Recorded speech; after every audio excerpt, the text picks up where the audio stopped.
Desierto Sonoro es una novela publicada en 2019 por Sexto Piso, que es una editorial independiente mexicana con un catálogo muy pero muy bueno. Acá, en Argentina, se consigue la edición de Sigilo, que también es otra editorial que recomiendo muchísimo investigar. Fue escrita originalmente en inglés y luego traducida al español por Daniel Saldaña París, junto con la colaboración de la autora. Su título original entonces es Lost Children Archive. Les cuento un poquito sobre la autora. Valeria Luiselli nació en Ciudad de México en 1983. Es hija de un diplomático, así que su infancia y su adolescencia transcurrieron en diferentes países como Corea del Sur, Sudáfrica e India. Cuando me volví lectora, viví en Sudáfrica y mi impresión es que en Sudáfrica no tenía maravilloso acceso a bibliotecas quizás por la cultura inmediata que me rodeaba.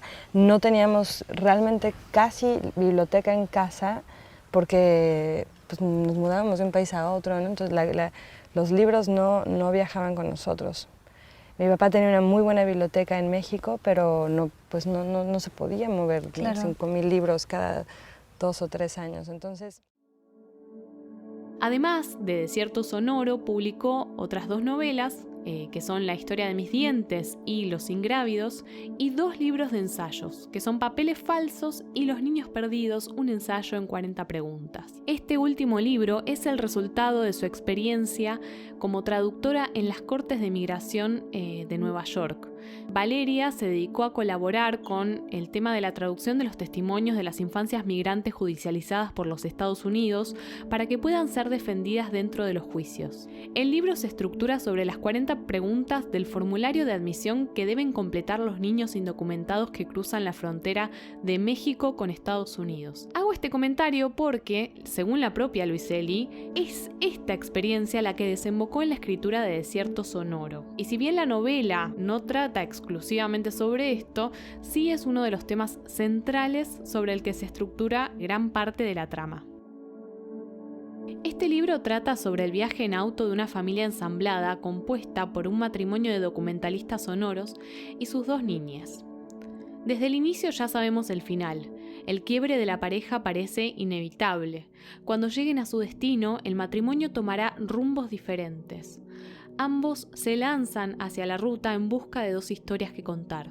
Él irá siguiendo la ruta de los últimos apaches, que eran los habitantes originarios del sur de los Estados Unidos y noreste de México, y ella irá tras el rastro de las infancias que cruzan el desierto abandonadas a su suerte. La novela no se trata de saber cuál es el desenlace de estas historias, sino de desentrañar el cómo, de cartografiar, aunque sea precariamente, las huellas que fueron borradas del camino. Es necesario, entonces, trazar las líneas que conecten todos los puntos en el mapa, líneas que a la vez confluyen en las trayectorias de todos los desplazamientos de la novela.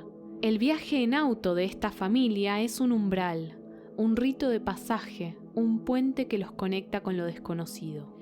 En medio de todo esto están los hijos de cada uno que, en mi opinión, son los mejores personajes. Sus diálogos acerca de cómo funciona el mundo son hermosamente verosímiles.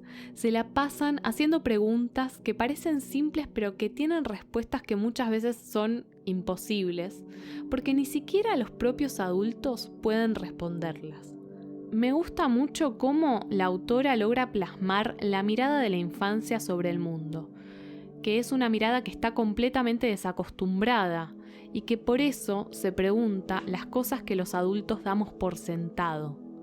Experimentamos el tiempo de manera distinta. Nadie ha logrado captar realmente lo que sucede ni por qué. Tal vez es solo que sentimos la ausencia de futuro porque el presente se ha vuelto demasiado abrumador y por tanto se nos ha hecho imposible imaginar un futuro. Y sin futuro, el tiempo se percibe nada más como una acumulación. Este libro es un movimiento hacia la pérdida, hacia el abismo inminente de lo que está a punto de dejar de ser. Gestos como grabar, fotografiar, documentar, archivar y perderse están constantemente presentes y son abordados en su dimensión política, histórica y social. Son una forma de procesar lo inefable de las cosas para poder contar una historia y, en el mejor de los casos, accionar sobre la realidad. En el baúl del auto, cada integrante de la familia guarda una o varias cajas de archivo. En esas cajas, cada uno guarda su propio recorte de la realidad: bibliografía, apuntes, mapas, fotos o sonidos. La estructura de los capítulos está muy relacionada al contenido de las cajas. Una de las cosas que más me llamó la atención y que más me gustó es que hay un trabajo impecable de curaduría sobre el material con el que trabajó Luiselli en su proceso de escritura. Si te viene gustando el video hasta acá, hacémelo saber poniéndole me gusta y suscribiéndote al canal. Si querés también podés compartir este video si pensás que a alguien le puede llegar a interesar. Seguimos con la reseña. A lo largo del texto nos encontramos con una especie de cuerpo teórico, que a veces se ve en citas textuales, otras en cosas que escucha la familia durante su viaje y también en referencias un poco menos evidentes. Esto permite que los sentidos posibles de la lectura se enriquezcan y también brinda un anclaje a los personajes, porque nos deja ver qué piensan, qué anotaciones hacen, qué seleccionan como material para su archivo y qué sentidos le dan a cada cosa. Me pareció una forma muy bella de contarnos quiénes son estas 4 personas que viajan juntas, pero también de recomendarnos libros, discos, autores, compositores, etc.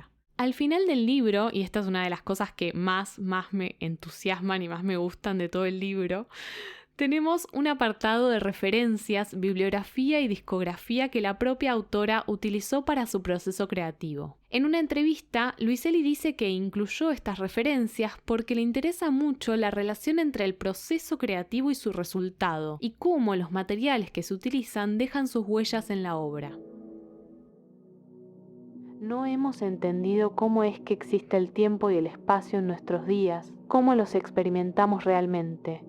Y hasta que no encontremos una forma de documentarlos, no los entenderemos. Le digo al niño, solo tienes que encontrar tu propia forma de entender el espacio para que el resto de nosotros nos sintamos menos perdidos en el tiempo.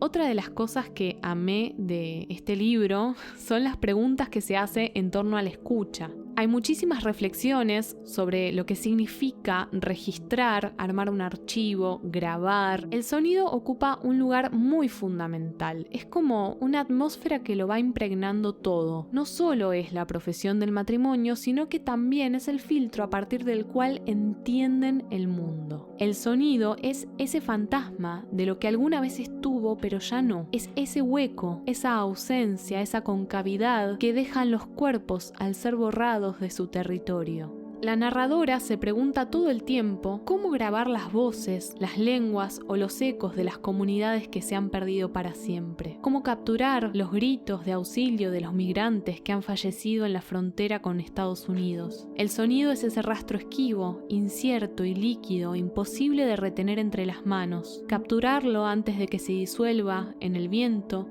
es nombrar lo que el poder quiere acallar. En esta novela, cartografiar lo audible del paisaje es un acto de resistencia. Conclusión.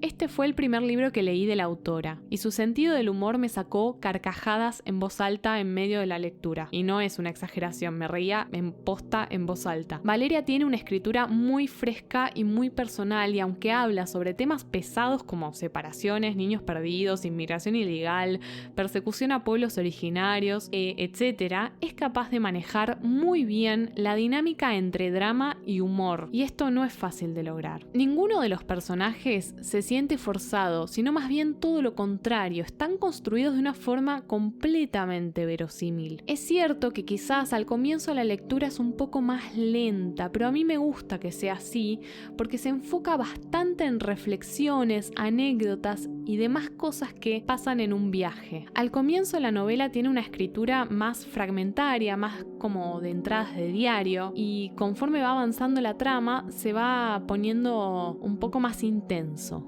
Después hay una segunda parte con una especie de plot twist que me parece que logra tener un efecto dinamizador de la trama por contraste con la parte anterior, pero no voy a contar de qué se trata porque no quiero hacer spoilers, obviamente. Siento que se me queda un poquito corta la palabra novela para describir este libro, porque también tiene algo de ensayo y algo de diario. Y bueno, como habrán visto, este libro me gustó muchísimo, y eso que yo no soy una gran lectora de ficción, sinceramente. Me propuse leer más narrativa, pero a veces me sale y a veces no. Pero esta novela se convirtió en una de mis favoritas para siempre. Luiselli es una escritora lúcida, profunda y súper fresca.